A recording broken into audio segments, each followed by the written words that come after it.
જય દ્વારકાધીશ. ભગવાનની વાતોમાં તમારું સ્વાગત છે. જય જગન્નાથ, જય જગન્નાથ, જય જય જગન્નાથ. આજે આપણે વાત કરવાની છે જગન્નાથ મંદિરની બહાર હનુમાનજીને સોનાની સાકરે શા માટે બાંધ્યા છે. તો બોલો જય જગન્નાથ, જય દ્વારકાધીશ. ઇન્દ્રદ્યુમ્ન રાજાએ જ્યારે મંદિર બનાવડાવ્યું ત્યારે મંદિરને દરિયાદેવ આવીને પાણી ફેરવી નાખતા હતા. એકવાર નહીં, બે વાર નહીં, પણ 3 વાર આવું થયું હતું. એમની પહેલા ભગવાન નીલાચલ પર્વત ઉપર પ્રકટ થયા હતા. તે બધી વાત આપણે આગળના વિડીયોમાં સાંભળેલી. કોઈ ના સાંભળી હોય તો સાંભળી લેજો આગળના વિડીયો.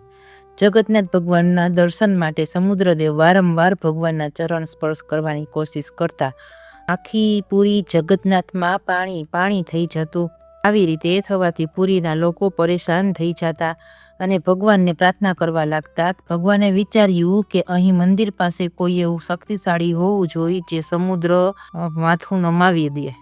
ત્યારે ભગવાને પોતાના સૌથી પ્રિય ભક્ત હનુમાનને બોલાવ્યા અને કહ્યું કે હનુમાન, તમે સમુદ્ર કિનારે ધ્યાન રાખો કે સમુદ્ર તેની સીમા ના ઓળંગે.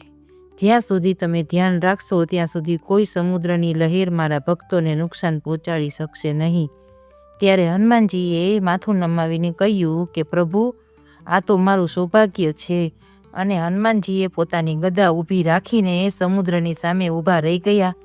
સમુદ્રદેવ તો શાંત થઈ ગયા અને દરિયામાં મોજા શાંત થઈ ગયા. પણ સમુદ્રદેવે એક શરત રાખી કે જ્યાં સુધી હનુમાનજી અહીંયા છે ત્યાં સુધી જ હું શાંત રહીશ. ભગવાન હનુમાનજીને આ વાત કરવાનું ભૂલી ગયા. એક દિવસ મંદિરમાં રામ ભજન ભક્તો કરી રહ્યા હતા. આખી પૂરી નગરી જય શ્રી રામથી ગુંજી રહ્યું હતું. ત્યારે ભક્તોના પ્રેમ સમર્પણ વાતાવરણને સ્વર્ગ બનાવી રહ્યું હતું. સમુદ્ર તટ ઉપર હનુમાનજી ધ્યાન રાખી રહ્યા હતા. પણ જેવું હનુમાનજીના કાનમાં રામ નામની ધૂન ગુંજવા લાગી ત્યાં તો હનુમાનજીની આંખોમાં આંસુ આવી ગયા અને ભક્તિથી ગદગદ થઈ ગયા અને ત્યાંથી સીધા દોડતા મંદિરની અંદર ચાલ્યા ગયા અને ભજનમાં બેસી ગયા. ભજનમાં તો એવા લીન થઈ ગયા કે સમયનું જ ધ્યાન ન રહ્યું. અને આ બાજુ સમુદ્રદેવે મોકો જોઈને જે પહેલાં થાતું તે જ પાછું થયું. મોટા મોટા મોજા ઉછળવા લાગ્યા અને ત્રીજી વાર પૂરી નગરી પાણીથી જળબંબાકાર થઈ ગઈ.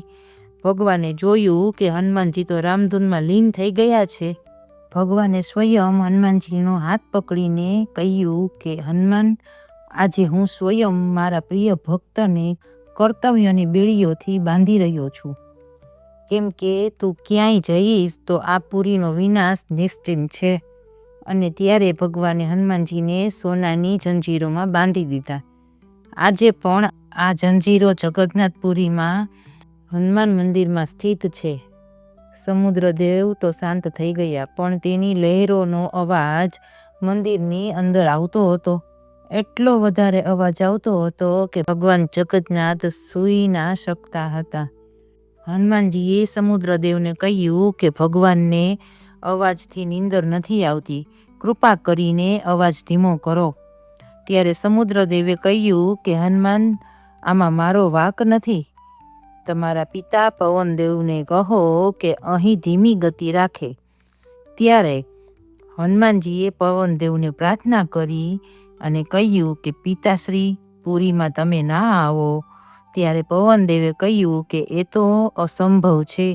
હસીને બોલ્યા કે હું તો પંચતત્વોમાંથી એક છું, મારે તો પ્રવાહિત થવું જ પડે. પણ ભગવાન માટે હું નિયમ બદલી શકું છું.